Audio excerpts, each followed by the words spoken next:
My name is Emily Carter, 31 years old. 3 months ago, I was bleeding out in the back of an ambulance after a head-on collision on I-90. I called my parents. I said, "I need blood, a B negative, please." My mother said, "Emily, we're on a cruise with Victoria. We're about to set sail. We can't just leave, figure it out." Then she hung up. I passed out on an ER gurney. When I woke up 3 days later, my parents were standing at the foot of my bed, horrified. Not because I'd almost died, because of the man sitting in the chair next to me. They didn't know that the stranger who donated his blood to save my life had just shattered the lie they'd been living for 31 years. And what happened next didn't just flip my world. It burned their entire empire to the ground. Let me take you back to November 14th, 2024, 6:43 p.m. I was driving home from the office. I'm a corporate attorney at Whitman and Associates in Boston. We were closing an M&A deal, and I'd been at my desk for 14 hours straight. My eyes were burning, my back ached, but I was almost home. I-90 eastbound, exit 24A. That's where it happened. The semi-truck came out of nowhere. The driver swerved into my lane. I didn't even have time to scream. Just metal. The sound of metal screaming. My 2019 Honda Civic, 12 years old, because I couldn't afford anything newer, crumpled like paper. The airbag exploded into my face. My ribs cracked. I tasted blood. My head slammed against something hard. Everything went white, then red, then dark. When I opened my eyes, I was on my back, the roof of the ambulance. Sirens. A paramedic leaning over me, pressing something against my side. His gloves were soaked red. "Ma'am, stay with me. Can you tell me your blood type?" I tried to talk. My throat was full of copper. "A B negative." He looked at his partner. I saw it in his eyes. Panic. "We don't have a B negative on board." I reached for my phone. The screen was cracked, but it still worked. My hands were shaking so hard I could barely unlock it. I called my mom. It rang 4 times. I thought she wouldn't pick up. Then I heard her voice, bright, cheerful, laughing at something in the background. "Hello?" "Mom." My voice cracked. "Mom, I was in an accident. I'm in an ambulance. I'm bleeding. I need a B negative blood. Can you and Dad come, please?" Silence. Then I heard it. The sound of a ship's horn. Distant. Celebratory. "Oh, sweetheart." Her tone shifted. Annoyed. Inconvenienced. "We're literally about to board the ship. We're on a cruise with Victoria, remember? This is her big moment. The Forbes 30 Under 30 nomination? We've been planning this for months." I heard Victoria's voice in the background. "Who's that?" My mother covered the phone, but I still heard her. "Just Emily, nothing urgent." I tried again. "Mom, I'm losing too much blood. I need you. Please." "Emily," she sighed, like I was a child asking for ice cream. "You're strong. You've always been strong. You'll figure it out. We can't just leave now. The ship is about to set sail." "Mom." She hung up. I stared at the phone. The call timer, 1 minute, 11 seconds. I called my dad. He picked up on the second ring. "Emily, your mother told me. We're not coming back. You're 31 years old. You're a lawyer. Handle it." Then he hung up too. The paramedic looked at me. "Ma'am, we need to get you to Boston General. Now." I nodded.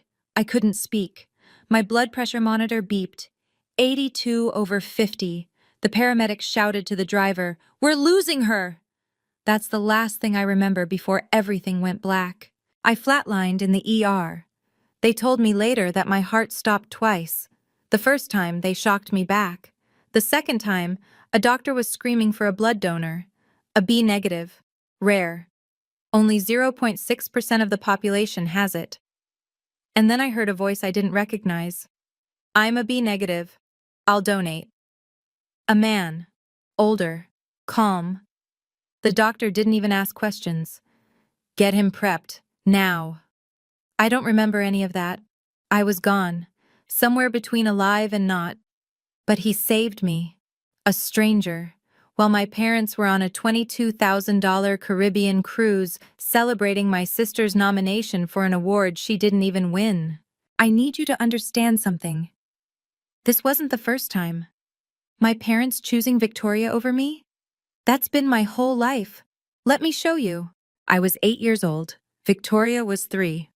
Christmas morning. We came downstairs, and the tree was surrounded by presents. Victoria screamed with joy and ran to the pile. I counted. She had 12 gifts. Wrapped in expensive paper, big boxes, small boxes. All for her. I had 2. A used math workbook, grade 3. Someone had already written in it in pencil, and a sweater, 2 sizes too big. Ugly green. I looked at my mom. Why does Victoria get more? She smiled. Not warmly, just automatic. She's younger, sweetheart. She needs more attention. Victoria tore open a box. A Barbie dream house. $320. I know because I saw the receipt later, crumpled in the trash. I opened my workbook. Someone had written their name on the inside cover, Jacob. My dad was watching TV. He didn't even look at me, but I heard him say something to my mom, quiet, like he thought I couldn't hear. She looks more like him every year. I didn't know who him was, but I felt it, the disgust in his voice. Fast forward 10 years, I was 18, senior year of high school. I got into Yale, full tuition scholarship. I just needed $18,000 a year for living expenses. I showed my parents the acceptance letter. I was so proud. Yale. I'd worked so hard. My dad barely looked at it. We can't afford it, Emily. You'll have to take out loans. I stared at him. But the scholarship covers tuition. I just need help with. We said no. That same year they spent $35,000 remodeling the kitchen because my mom wanted marble countertops. I took out $180,000 in student loans. I worked 3 jobs to pay rent. I ate ramen for 4 years. I graduated with honors. My parents didn't come to my graduation because Victoria had a cheerleading competition that day. Law school was worse. I got into Harvard Law, top 10% of my class. I studied 14 hours a day. I worked as a paralegal, a research assistant, and a weekend bartender just to survive. My parents never visited, not once, but they visited Victoria at her state school 11 times in one semester. They threw her a $12,000 graduation party when she finished her communications degree. When I graduated from Harvard Law in 2018, I walked across that stage alone. I looked into the crowd, saw families hugging, crying, taking photos. I saw my roommate's parents holding a sign, "We're so proud of you, Rachel." I checked my phone. One email from my mother. "Sorry we can't make it, Em. Victoria has a brand deal photo shoot today. It's a big opportunity for her. We're so proud of you both." I deleted it. I stood in the middle of thousands of people, holding my diploma, and I had never felt more alone. 2 years later, Victoria got engaged. My parents spent $85,000 on her wedding. The venue was a mansion in Newport, 200 guests, a Vera Wang dress that cost $12,000, a champagne tower that cost $4,000. I was a bridesmaid. My mother called me 3 weeks before the wedding. "Emily, you'll need to buy your own dress. You have a lawyer salary now. You can cover it, right?" The bridesmaid dress cost $800. I wore it. I smiled in the photos, I gave a toast, and I watched my father dance with Victoria. He cried. He told her she was his greatest joy. He didn't say a single word to me the entire night. When I was 28, I needed $5,000. I had a root canal emergency. My insurance didn't cover it. I was in so much pain I couldn't sleep. I called my dad. I asked if I could borrow the money. Just borrow. I'd pay him back in 3 months. He said, "You're a lawyer, Emily. You make 6 figures. You don't need our help." I paid for it with a credit card, 22% interest. That same month, my parents gave Victoria $60,000 to buy a Tesla. My 30th birthday. I waited all day for a call, a text, anything, nothing. At 9 p.m., I checked Instagram. Victoria had posted a photo. Brunch with the fam, my parents, Victoria, her husband, their 2 kids, no me. The caption didn't even mention it was my birthday. I sat in my apartment. I'd bought myself a cupcake from the grocery store. 1 candle. I lit it. I made a wish. I wish I knew why they hate me. I blew it out. Nobody called. And then came the cruise. October 2024. Victoria got nominated for Forbes 30 Under 30. She didn't win, but she got nominated. My parents booked a 10-day Caribbean cruise, Royal Caribbean, $22,000 for the 3 of them. They didn't invite me. Victoria called me the day before they left. Mom and Dad are taking me on a cruise. Just us 3, to celebrate. You're too busy with work anyway, right? I said, right. I hung up. I looked at my calendar. I had 72 billable hours that week. I was exhausted. I was alone, and they were on a ship, drinking cocktails, celebrating the golden child. So when I called them from that ambulance, bleeding out on I-90, and my mother said, "We're about to set sail, figure it out." It wasn't a shock. It was just the pattern, the same pattern that had been crushing me for 31 years. I'd just never had proof that it could kill me. Until that night. November 17th, 2024. 11:22 a.m. I opened my eyes. White ceiling, fluorescent lights, the steady beep of a heart monitor. I was alive.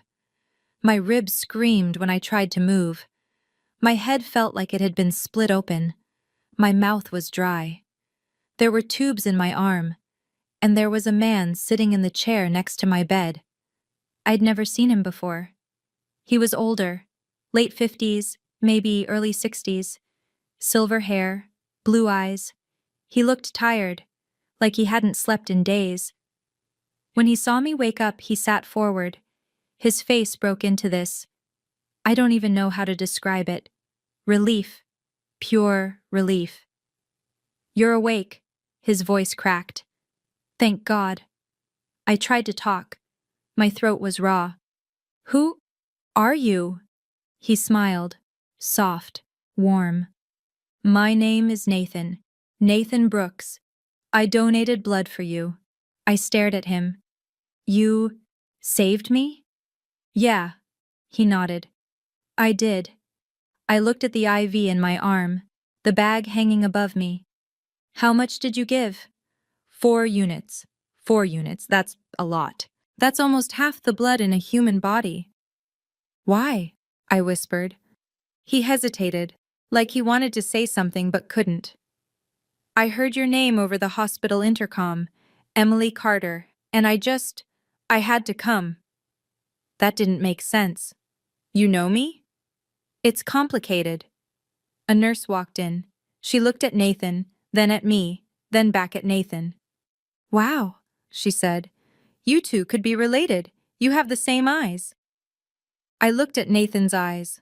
Blue. Not just blue. The exact same shade as mine. My heart monitor beeped faster. Nathan looked away. He stayed.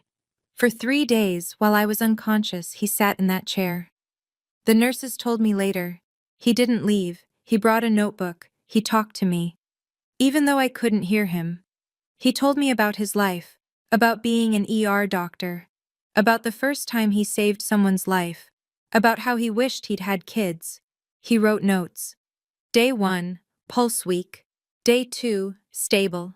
Day 3, she moved her hand. When I asked him why he stayed, he just said, "I couldn't leave you alone." I didn't understand. I'd been alone my whole life. But this stranger, this man who gave me his blood, sat by my bed for 72 hours like I mattered, like I was worth saving. And then my parents walked in. I heard them before I saw them. My mother's voice, high-pitched, performative. "Oh my God, where is she? Is she okay?" The door swung open. Catherine Carter, Jonathan Carter. Tanned, glowing, wearing resort clothes. My mother had a new necklace. My father's shirt still had a cruise line tag on the collar. They looked like they'd just stepped off a vacation commercial, and then they saw Nathan. My mother stopped. Her face went white. My father froze. His mouth opened. No sound came out. Nathan stood up, slowly. He looked at them. His expression was unreadable, and then he said very quietly, "Hello, Catherine. Jonathan. It's been a long time." My mother took a step back, like she'd seen a ghost. My father's hands clenched into fists. I looked between them. "Wait, you three know each other?" Nobody answered. The silence lasted 8 seconds. I counted. Finally, my mother spoke. Her voice was shaking. "Emily, sweetheart, this man he's nobody. Just an old friend of your father's, from medical school." Nathan's jaw tightened, but he didn't say anything. My father stepped forward. "You've done enough. You need to leave, now." Nathan looked at me, then back at my father. "I saved her life, Jonathan. I'm not going anywhere. This is a family matter." "Is it?" Nathan's voice was cold. "Because when she called you, bleeding to death, you told her to figure it out." My mother flinched. I stared at Nathan. "How do you know that?" He didn't answer. My father's face turned red. "Get out." Nathan took a breath. He looked at me one more time. Then he reached into his pocket and pulled out a business card. He set it on the table next to my bed. "When you're ready to know the truth," he said quietly, "call me." And then he walked out. I picked up the card. Dr. Nathan Brooks, MD, retired. On the back, in handwriting, it said, "The truth is yours, when you're ready." I looked at my parents. What the hell was that? My mother sat down. She reached for my hand. I pulled it away. "Sweetheart, Nathan is he's a little obsessed with our family. He and your father went to Harvard Medical School together. He's always been strange." I looked at my father. He wouldn't meet my eyes. "You're lying," I said. "Emily, you're lying. I can see it." My mother's smile faltered. The door opened again. Victoria walked in. She was scrolling on her phone. She barely looked up.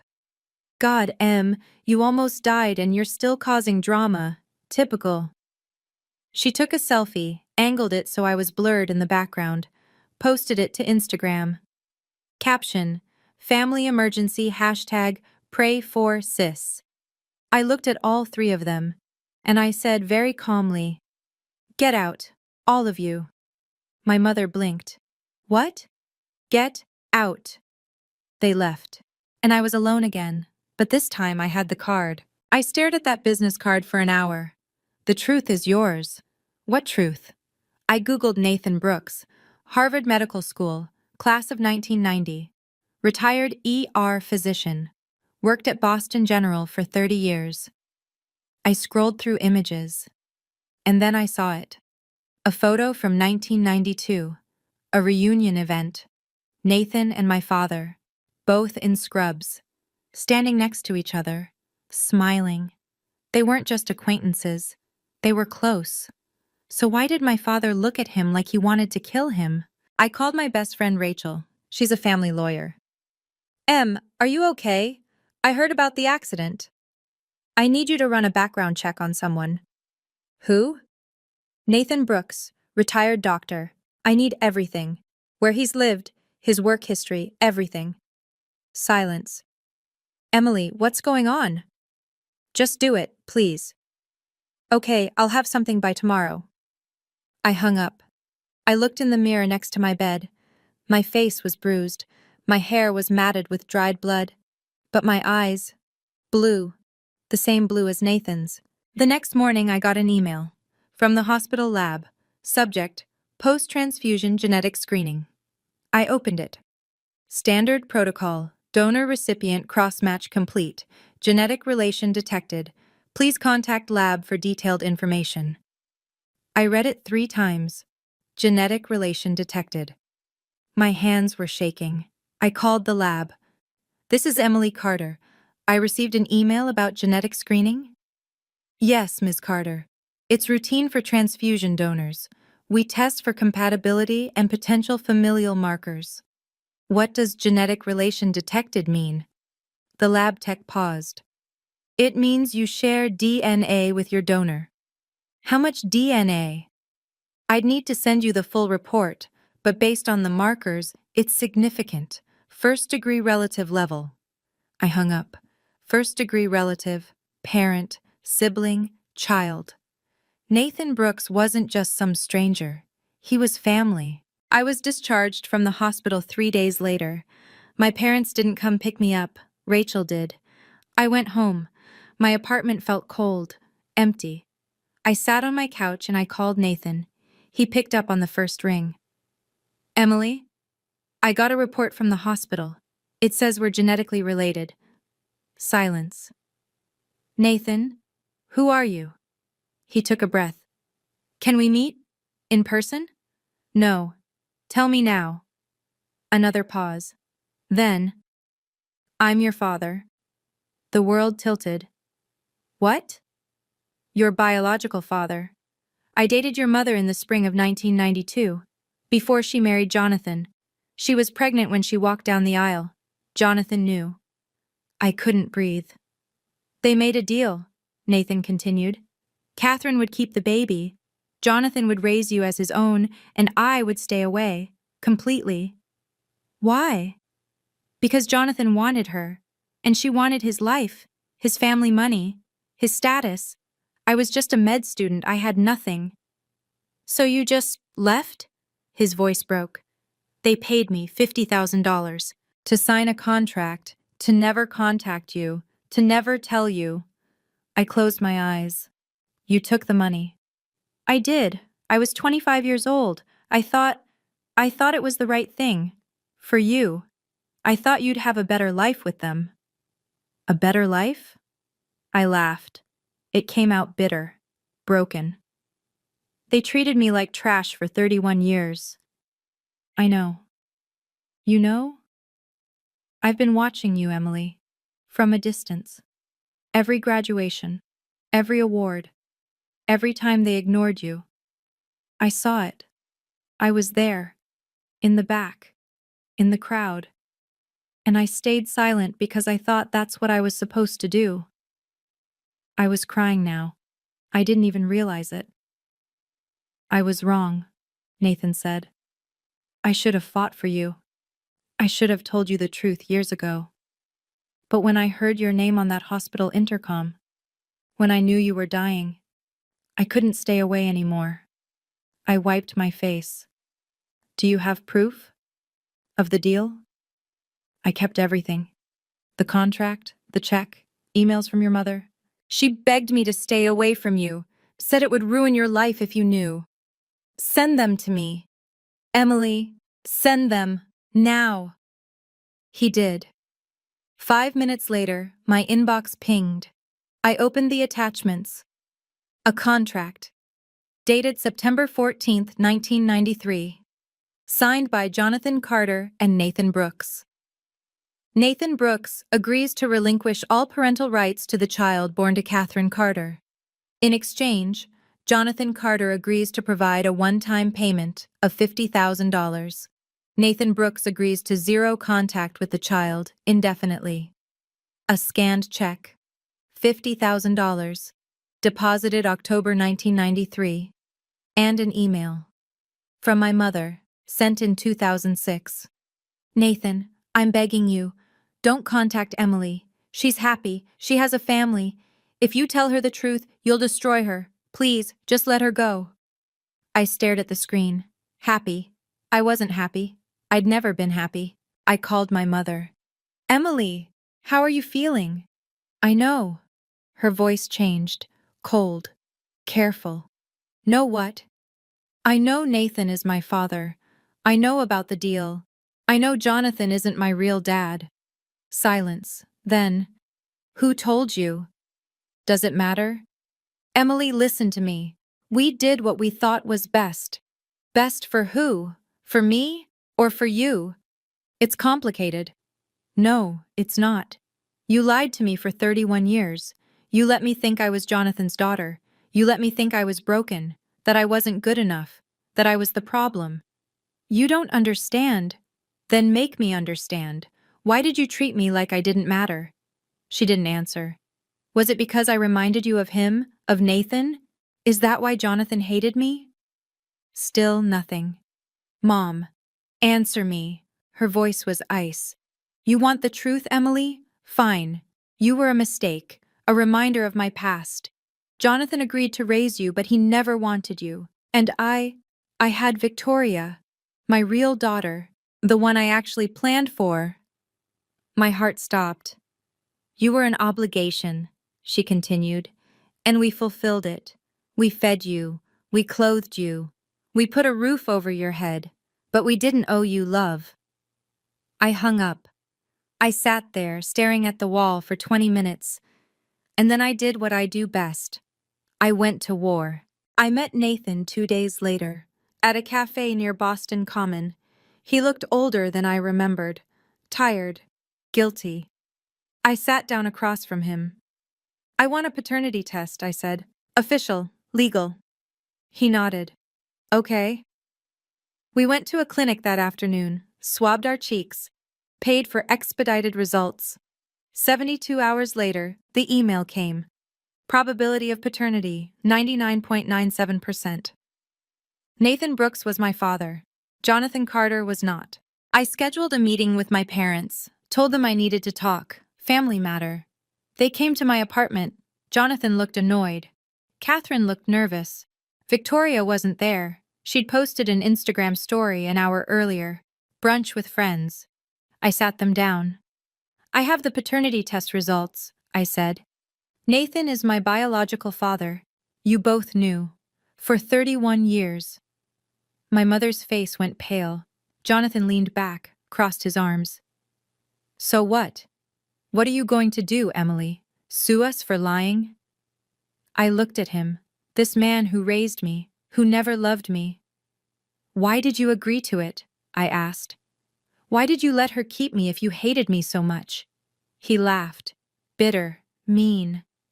Because your mother begged, and because my father, your grandfather, was still alive, and he wanted a grandchild. So I played the part, until he died. When did he die? 2019. My chest tightened. What happened in 2019? Jonathan's smile faded. My mother stood up. Emily, I think we should… Sit down. She sat. I pulled out my laptop, opened a file, turned the screen toward them. I hired a forensic accountant, I said, to look into our family finances. Jonathan's jaw clenched. My grandfather left me a trust fund, $1.2 million, to be accessed when I turned 18. My mother's hands were shaking. I never got it, I continued, because in 2011, when I was 18 and away at college, someone transferred it into Victoria's name. I clicked to the next page, a scanned document. This is the transfer form, signed by me, except I didn't sign it. I looked at my mother. You forged my signature. She didn't deny it. I clicked again. Bank statements. Victoria has spent $530,000 of my money in the last 13 years. Her failed startups, her house down payment, her lifestyle expenses. Jonathan stood up. You can't prove. I have 47 documents, 12 emails, 3 recorded phone calls, and a forensic accountant who's willing to testify that you committed fraud, identity theft, and forgery. I closed the laptop. You didn't just steal my family, you stole my future. My mother started crying. Fake tears. Emily, we can explain. No, you can't, because there's no explanation that makes this okay. I stood up. I'm filing a lawsuit against both of you and Victoria for fraud, identity theft, and breach of fiduciary duty. I'm suing for the full $1.2 million, plus 13 years of compound interest, plus punitive damages. Jonathan's face turned red. You wouldn't. I looked him in the eye. I'm a lawyer, Jonathan, and I'm going to bury you. Emily, I have everything we need. This is the forensic accountant. Her name was Patricia Sullivan, one of the top fraud investigators in Boston. Emily, I have everything we need. This is airtight. Good. File it. Are you sure? This is your family. I thought about 31 years of being invisible, of being told I wasn't enough, of bleeding out on a highway while they sipped piña coladas. They're not my family, I said. Not anymore. Okay, I'll file tomorrow. I hung up. And for the first time in my life, I felt powerful. December 9th, 2024. I filed the lawsuit. The story hit the Boston Globe the next day. Corporate lawyer sues parents for stolen inheritance and hidden paternity. The article had everything: the forged signatures, the $1.2 million trust fund, the cruise, the phone call. Emily Carter, 31, nearly died after a car accident. When she called her parents for help, they were on a $22,000 cruise and refused to return. A stranger donated blood and saved her life. That stranger was her biological father, a man her parents had paid to disappear. It went viral. Reddit picked it up. TikTok lawyers made videos. The comments were brutal. I hope she takes them for everything. This is the worst parenting I've ever seen. She should cut them off forever. Victoria called me. Emily, what the hell? You're suing us? I'm suing you for stealing my trust fund. I didn't steal anything. Mom and Dad gave it to me. It wasn't theirs to give. It was mine. You're ruining my life. Do you know how many followers I've lost? My sponsors are dropping me. I almost laughed. Good. You're such a bitch. And you're a thief. She hung up. My mother tried a different approach. She showed up at my apartment, crying. Real tears this time. Emily, please, don't do this. We're your family. You're not my family. You made that very clear. I know we made mistakes, but… Mistakes? You forged my signature. You stole over $1 million from me. You let Jonathan treat me like garbage because I reminded you of a man you didn't want to marry. She flinched. And when I was dying, I continued, you told me to figure it out, because I wasn't worth interrupting your vacation. I was scared. No, you were selfish. You've always been selfish. She wiped her eyes. What do you want? Money? We'll pay you back. You don't have the money. Victoria spent it. And even if you did, this isn't about money anymore. Then what is it about? I looked at her, this woman who gave birth to me, who never loved me. It's about making sure you can't do this to anyone else. She left. The court date was set for January 15th, 2025. Patricia Sullivan built the case. We had everything. The forged transfer documents, the emails between my mother and the bank, the spending records showing Victoria used my money for personal expenses. We had the contract between Nathan and Jonathan, proof that they'd lied about my paternity for 31 years. We even had the recording of the phone call. The paramedic had logged it as part of the emergency record. My mother's voice, cold, dismissive. We're on a cruise with Victoria. We're about to set sail. Figure it out. The jury was going to hear that. January 15th, 2025. I walked into that courtroom with Nathan beside me. My parents sat across the aisle. Jonathan in a suit. Catherine in a dress she'd probably bought to look sympathetic. Victoria wasn't there. She'd posted on Instagram that morning. Taking a mental health day, sending love to anyone dealing with family drama. The trial lasted 2 days. Patricia presented the documents, the forged signatures, the emails. The judge's face got darker with every piece of evidence. On the second day, they played the 911 call. The courtroom went silent. You could hear me gasping for breath. The paramedic's voice. Ma'am, stay with me. And then my voice, weak and desperate. Mom, I'm bleeding. I need a B-negative blood. Can you come, please? And my mother's response. We're on a cruise with Victoria. We can't just leave. Figure it out. Two jurors were crying. The judge looked at my mother. You told your daughter to figure it out while she was bleeding to death? My mother opened her mouth, closed it, said nothing. The verdict came back in 4 hours. Guilty on all counts: fraud, identity theft, forgery, breach of fiduciary duty.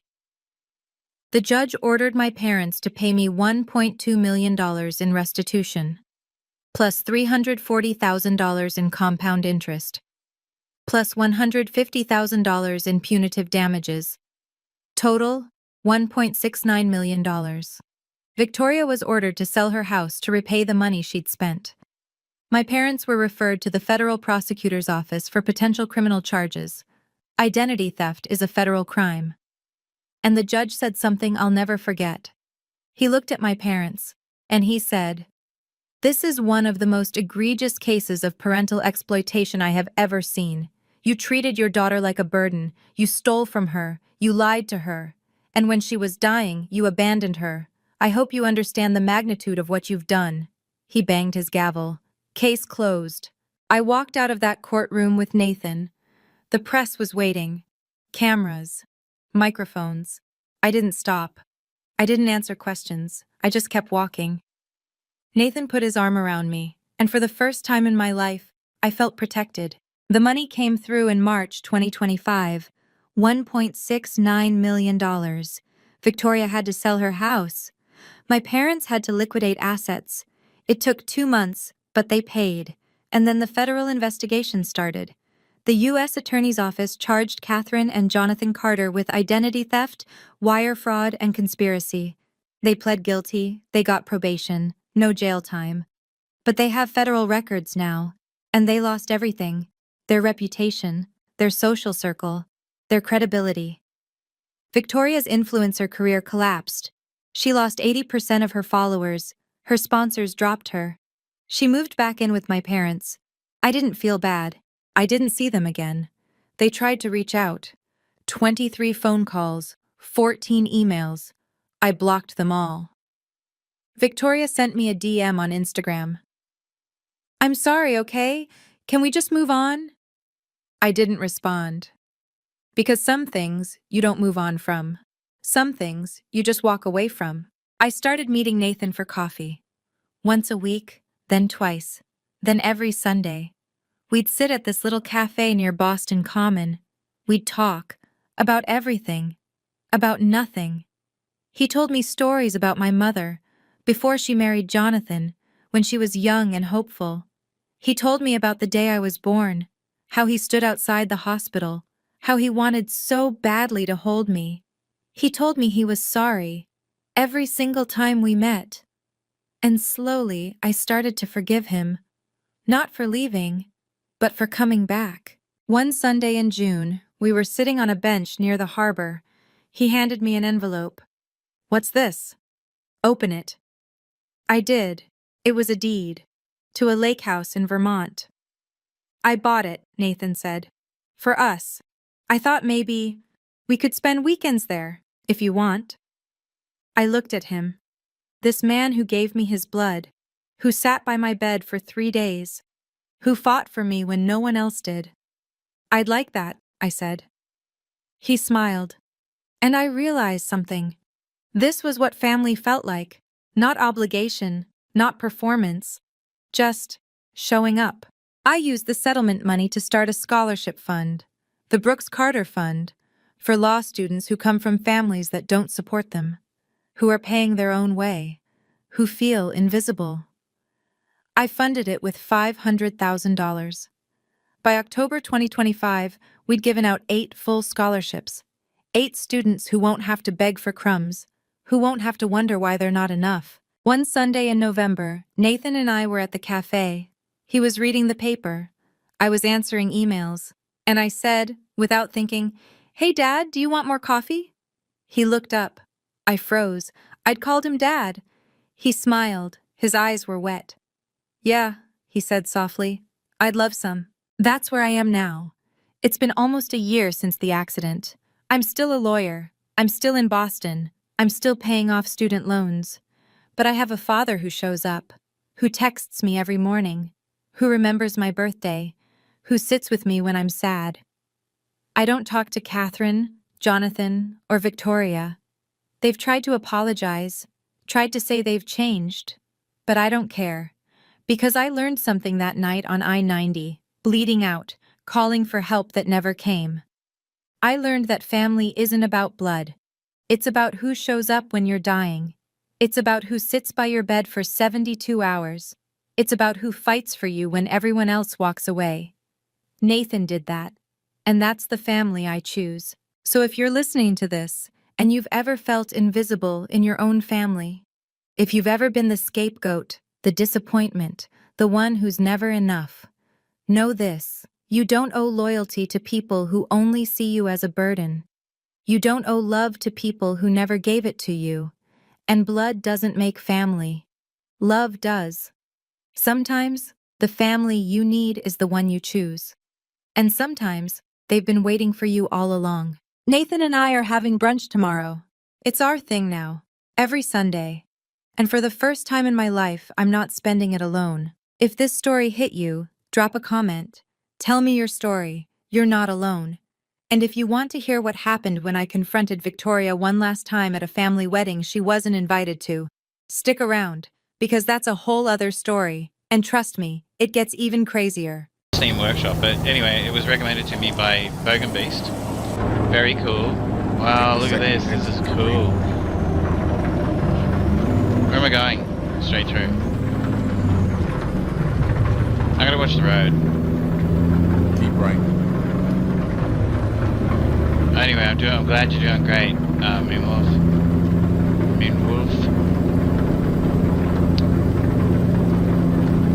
I should have seen it. I should have had a look and seen if there was a pink paint job for the truck, eh?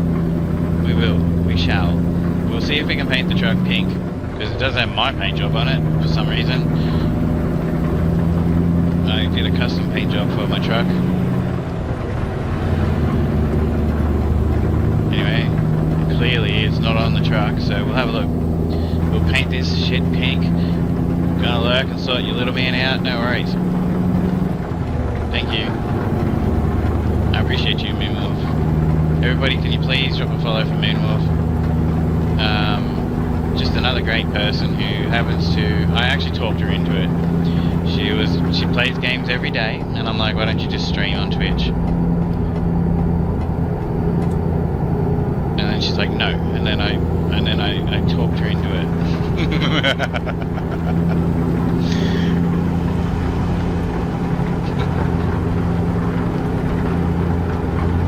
And then she went and got a camera and got all professional about it.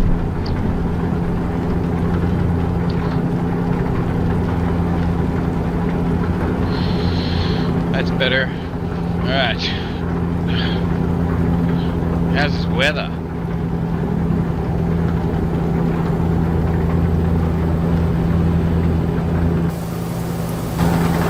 Oops, I went too many.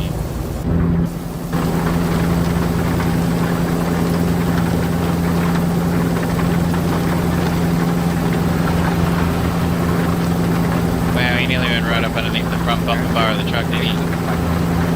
The dragged you kicking and screaming. Yeah, I know. Exit right. I love how you basically won't play DVD with me, but then you even Turn right. turned it on and streamed it. It didn't play with me while I was streaming DVD at the time, inviting you to play the game with me.